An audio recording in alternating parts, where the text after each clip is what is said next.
Senator Risa ang buhay diri sa Kingdom. Grabe kayo. Laging busog!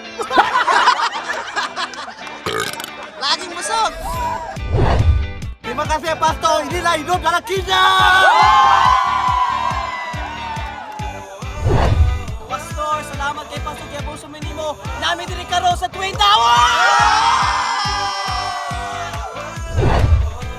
Thank you, Pastor! Giabuso, miniho namin di karo sa Twin Tower! Ang masasabi ko lang, thank you very much, Pastor.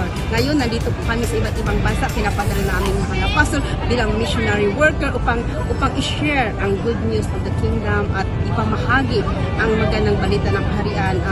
Share the love of the Almighty Father through His Son Jesus. So like I say, thank you very much, Pastor. We love you with all of our heart. Naka yung Arlington na yun, ako kilala ko yan. Naku, kabats ko yan na young people. Naku, kilala ko yan. Yung mga sinasabi niya, puro fake news, walang katotohanan. Kung anong sinasabi niya, actually siya yan. Kaya sa mga bashers, sa mga nakikinig sa kanya, bago kayo makinig sa kanya, magtanong muna kayo sa amin. Kasi kami ang nandito. Hanggang ngayon, ba't nandito kami? Dahil alam namin ang katotohanan. Kasi kung yung mga sinasabi niya, sana wala na kami ngayon dito.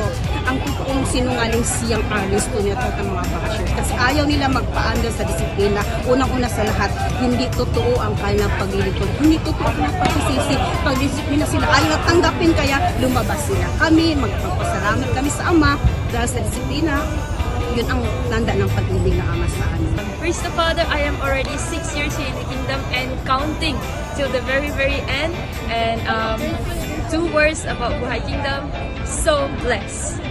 And whatever that you say about Pastor, those persecutors, accusations, false accusations, first of all, I tell you, you don't know Pastor like we do.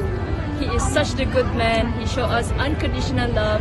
And like what Pastor said, if you really want to know who he is, go to your room and pray. And we will continue to be defenders of the throne till the end. Already in the Kingdom for 10 years with Father, and I will continue to do and serving the Father to the Son no matter what. I'm so grateful, thankful for everything that I have in the Kingdom.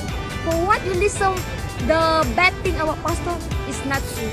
You see how grateful we are? Do you see how happiness we are? You cannot get it from outside. Only in the Kingdom. Buhay Kingdom. Thank you, Pastor.